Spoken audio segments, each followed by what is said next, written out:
baby. Yo, what it do, Money Crew? It's your girl, Money, and I'm back with another video. Hi, how we doing? How we feeling, y'all? Hope y'all feeling and looking good as me, okay? Okay, you know what they say, blondes have more fun. Hi, my name is Suli. If you're new here, if you're not new, you already know you're part of the Money Crew. Okay, guys, so for today's video, we're gonna do things a little bit differently. So this is gonna be my first ever commentary, video, y'all, because you guys know I like to stick to the reactions. I like to stick to what I know, right? But I got my own opinions, I got my own thoughts, and y'all surprisingly want to hear them. So I'm gonna give you what you want, okay? So a lot of you guys have been commenting and asking for my opinion on The Idol, okay? The HBO, or sorry, not HBO, but the Max show starring The Weeknd, Abel Tesfaye, and Lily Rose Depp. Written by The Weeknd and Sam Levinson, and I believe some other person. If I'm forgetting somebody, let me know in the comments, okay? So, as you guys may or may not know, first 2 episodes are out, okay? This show is an exclusive Max original, and it's obviously, if you don't know who Sam Levinson is, number one, he's kind of the creator of Euphoria and that whole, I don't even know what type of genre you want to call it, okay? There's a lot of names that are coming to mind right now. But we are going to go ahead and get into episode 1 of The Idol and break down. And I have my notes here on my phone, okay? I did like a little TikTok video about it originally. You guys could go ahead and check it out there. And as well, just for recaps as well, I'm going to try to post it here on YouTube Shorts. But before we even get into that, go ahead and subscribe to my Patreon, okay? I have it right here carded for you, so it's an easy one tap away. Patreon people, y'all already know we having more fun, right? Ain't that right? Exclusive early access to all things Sue Money World. How can you not love it? I'm gonna start calling the Patreon the ATM, okay? Because we're in Sue Money. You know, that's what I'm all about, all right? Word to the Patreon babies, y'all already know. My socials are in the description box, and if not, I'll have them right here up for you guys on the screen somewhere, so you guys go ahead and follow me there. And don't forget to go ahead and open up your browser, go to my website, www.suemoneymerch.com, go ahead and shop the latest collection. All the collections are available right now for purchase, so go ahead and copy your Sue Money gear, getting right, getting flea, looking like Sue Lee, okay? Period, point blank. Y'all already know script. All right, and hello? You can't feel your face when you're with me, but you love it? This The Weeknd? No, that's just my podcast calling right here. Back Talk with Sue Money. Go ahead and check it out if you guys are into podcasts. Want to hear me do a little bit more of this? That's the place to go ahead and tune in. It's a video you guys can stream. Y'all already know podcasts. Okay, I don't even know how I'm going to structure this. We're just going to get right into it. And if I go on a rant, so be it. Episode 1 is called Poptarts and Rattails. And I feel like that's so real. Even though I forget why it was called Poptarts. I know there was like a Pop-Tart like cameo. I wonder if Poptarts had to sign off on that. But it released June 4th. Y'all already know. We're gonna get into it. I have my notes here with me, my things, okay? So the first thing I wrote down was I was confused with the opening scene and her wanting to show her boobs so much, okay? In the opening scene, like within the first 5 minutes, Lily Rose Depp's character, whose name is Jocelyn, she's a pop star, and she is shooting for her artwork for her cover single or whatever, the cover for her single, right? And it's all what you basically expect out of like pop stars in today's society with, you know, the lingerie, revealing body. I'm not mad at that. I have no problem with that. This is where a lot of people shit on Sam Levinson because it's just unnecessary nudity that just sometimes doesn't, like, there's no need. Like, we don't need to see her nipple right there. Like, that was just the amount of nudity in his scripts makes it, you know, to the point where it has to be flagged because it's like there's too much of it. Half of the episode in the script shouldn't be consumed with porn, but that's a different story.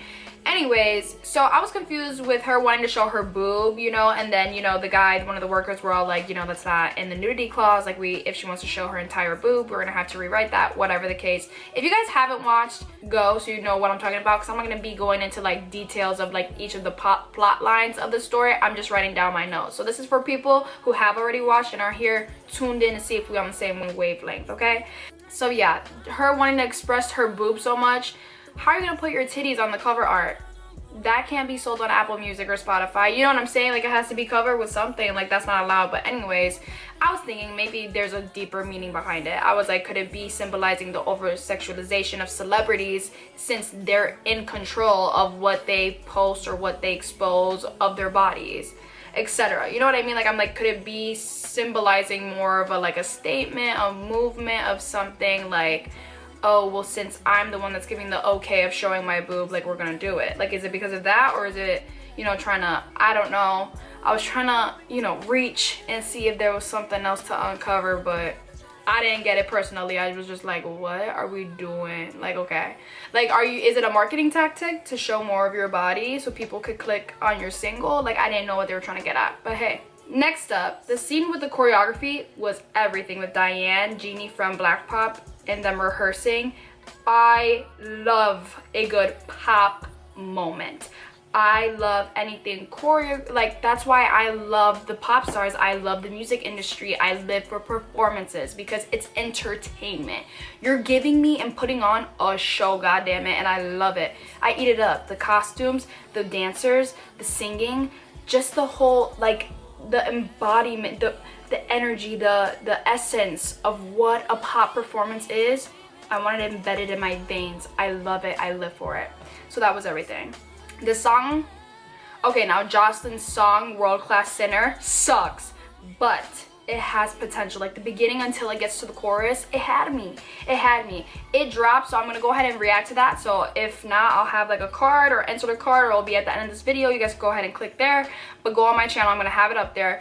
But the song has potential, so I was like, okay, maybe at the end of this episode when she meets Tedros, which is the Weeknd's character, I was like, he's gonna fix the song, like, hopefully. So we'll see. But like, the beginning up until the chorus, I was just like, oh, this is giving monotone. The lyrics are stupid, like, but the production is there. I had high hopes for it. It has potential, like I said. Jennie from Blackpink. Is it Jennie or Jeannie? I don't know. But the girl from Blackpink, icon, pop star. Oh my god, of course. Like, yeah, that's right. Have a K-pop bitch fucking show you how it's done. Like, one thing about who's gonna know how to do pop? The K-pop girlies, oh my god, they're giving you everything that you need. They're giving you the look, they're giving you the choreography, they're giving you the style, the swagger, the songs, and the lyrics. Everything is catchy for the radio, like I love. So I was like, yeah. Troye Sivan, hi babe, you're beautiful. Missed you. Like, I think he announced an album or a single is dropping, if not this Friday. Like, yeah, this is a great promo tactic because now you're refreshed in everybody's minds. Like, gone, but was never forgotten about. Like, hi, healthy reminder. And it's so interesting seeing him in an acting setting. Like, I really hope his character has more, like, lines or presence within the show. Because right now, his character is kind of on the team of Jocelyn, is kind of playing, like, background, you know? I feel like this is just the start of his acting career. So I think it's great, to be honest, a great start. Great first, like, booking, if it's even his first. The club scene. Going to the club scenes of them in the car on the way there is my mood board for my entire 20s. Like, the decade of the 20s, that's exactly what I had imagined, pictured in my mind, embedded in my mind. Like, I will recreate that picture, even though that sounds horrible because of the series of unfortunate events that happens afterwards, after that scene. But, like, mood board, like Pinterest board, like, yeah, it was just so aesthetically pleasing. Like, if all of my friends were single, then maybe we could recreate that, but I digress. Okay, the cameo scene of Alexa Demi, her wig resembles season 8 Elena from the Vampire Diaries, and it was honestly pointless. Like, we didn't care if they're in the same universe as Euphoria. A way for them to get clout for the show, like, oh, like, yeah, somebody from Euphoria is coming in to attract more viewers. Obviously, it's a tactic, a grab, but honestly pointless. You blinked and she's gone. Like, anyways, like I said, that wig was awful. Anyways, the drugging scene. Did y'all peep that? How Tedros had, like, the one friend guard, whatever, put the drink into the... It was just... Like, that gave you a little insight of what type of character he is, how far in the lengths that he'll go. Like, I was just like, oh, that's how we're rolling and starting. But I will say, very true to the actual entertainment industry today. You hear a whole bunch of people being drugged and roofied and all of this. So I was just like, ooh. I literally put I'm scared. Okay, the stall / stair scene. Like, she should have just said hello and she would have been free from the rat tail of Tedros, of the Weeknd's character, okay? Like, her friend Leah was calling her, or Leia, whatever, was calling her, and she was like, Jocelyn, Joss, and she stood there quiet. Girl, you should have, hey girl, and you could have gotten away from him. Like, y'all didn't even do nothing anyways, but anyways, we'll get into that later and more on. Following that, the masturbation scene needs to be deleted, scratched from the earth, erased. Our minds are filled. I don't even know if it's our minds. Maybe it's just Sam's, but it's like infiltrated badly with pornography. Like, I get it if you wanted to showcase like how deeply involved or deeply, like, I don't even know what's the word, but like infatuated Jocelyn is to Tedros's character, or how like wrapped up she is with him. But it did not have to be shown to that extent. Like maybe put a poster of him in her room, like I don't know, but like her immediately coming home from the club and doing that to herself, and then you had that like literally be like a 3-minute scene, was absolutely diabolical and insane. I didn't need to see that. I thought it was unnecessary, and that literally reminded me, because the week that this episode dropped, there was a TikTok of Ted Bundy that came across my For You page. If y'all know what I'm talking about, you know what I'm talking about. But it was him being interviewed from prison, of him saying that reasons what led him to do the thing is just because of his obsession with pornography. And I'm like, that's actually very scary, because a lot of people are obsessed with pornography, and if it can take you, it doesn't excuse his behavior, but like, I mean, exhibit A. Exhibit A. I'm scared. Oh my god. Anyways. Okay, the meeting with Tedros was, he was the devil. Like him coming to the house in a trench coat, absolutely dark. All you see is his silhouette, was absolutely criminal. Like, hello symbolism. It's showing you how he's literally a dark cloud. But I was kind of like, I was thrilled at the same time, because I was like, ooh, what we about to get into? But yeah, that was just, it was diabolical. The suffocation scene with Jocelyn and Tedros in the studio, question mark, is it a kink? Like, I was so confused, because I was like, hopefully this makes her a better singer. I'm praying for it, honestly, because I just didn't understand like what was the significance behind that. But then I did see later on that in his like character description, he's a cult leader, which we'll get into in the next video about episode 2, so go click on there if you want me to dive in more on that. But from the perspective of me just watching the first episode, I was like, is this a kink? Like, I was confused. I didn't understand. I thought it was weird. I thought it was strange. I thought he was gonna kill her, because he literally had the knife really close to her, and granted, she was literally being suffocated.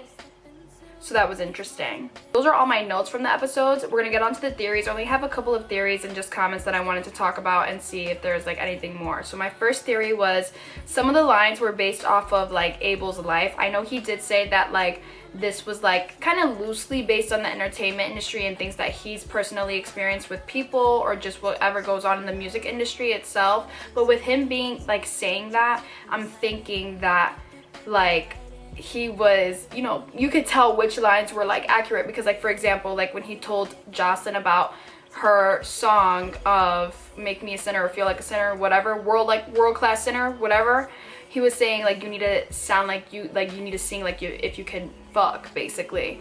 And I was just like, the same could be said for you, sir. Like, he talks a big game on the music, where's the proof to back it up? We need to take Bella Hadid, Selena Gomez, and all the mistresses in between, or flings in between, to take the stand, babe. We need some supporting detail. Okay, let's take this back to school. When you had to build an argument, you needed evidence and supporting detail for your argument. Because I'm like, how can you say that? But whatever. So my other theory, that wasn't even more of a theory, well, kind of, I guess. It's just more of a comment, like an observation. Another theory is that I think, because the whole problem in episode 1 was the cum photo being released of Jocelyn, right? And they were trying to sugarcoat it and like not let her know about it, right?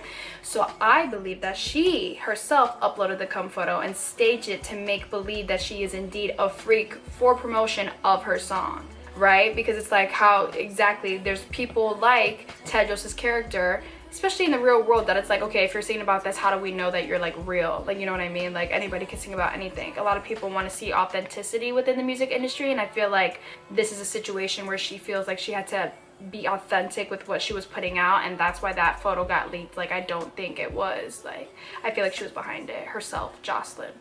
But who knows, okay? Because they didn't touch on it at all in episode 2, so whatever, I guess it's just that. But yeah, in conclusion, y'all, from the first episode, I was seated and I was tuned for the soundtrack. I love The Weeknd. I am a fan of his music. So I wasn't necessarily watching this show in support of him. I think it was just a plus, but just the overall plot of the show was interesting to me. I'm more interested in the music industry and the entertainment industry, and anything about like Hollywood. That just personally excites me, interests me. and The Weeknd being a part of it and having some type of, you know, contribution to the script and things like that made me, you know, somebody from the actual industry being able to put their 2 cents in and their commentary in. I was like, okay, let's see how this plays out. So far, I actually enjoy the show. I know a lot of people were like, oh, we're hate watching, oh, don't stream because Sam Levinson. That's cool, y'all don't have to stream, but I'll be able to report back to you. Consider me the journalist, okay? Pretend that we're in Cannes and I'm reporting to you why they got a 5-minute ovation, or I'm reporting to you why you shouldn't watch. I don't know. Do what you want. I'm gonna do what I want, because at the end of the day, who paying for the subscription? Me. Exactly. So I'm gonna watch what I want to watch. All right. So it seems like a lot of you guys are watching too, so that makes it even great. Like, let's start like a little book club, like a TV show club. So let's see if you guys like this type of video and these commentary videos. Let me know, so then that way I can go ahead and upload part 2 for episode 2, and this could be a weekly thing, and who knows, we can add more TV shows to talk about. All right, y'all. So let me know what your guys' thoughts are below, because surprisingly, somebody on TikTok, when I uploaded my thoughts, they uploaded one of their theories and it came true in episode 2. I was like, are you on set? Did you work? Because how did you even know? So I'm super excited to see what's to come this season, and I hope you guys are too. Go ahead and give this video a big thumbs up. You guys already know what it does to my heart and soul. Comment down below, like I said, what you guys think, your theories, your thoughts, your comments, what you love, what you hate. I don't care. Let's just have a conversation about it, okay? And don't forget to subscribe. Hopefully the subscribe button is right here, so go ahead and click it for me, y'all. All right? Thank you guys so much for watching this week's video, and I will see you on my next one. Deuces! You want me inside, baby, come on.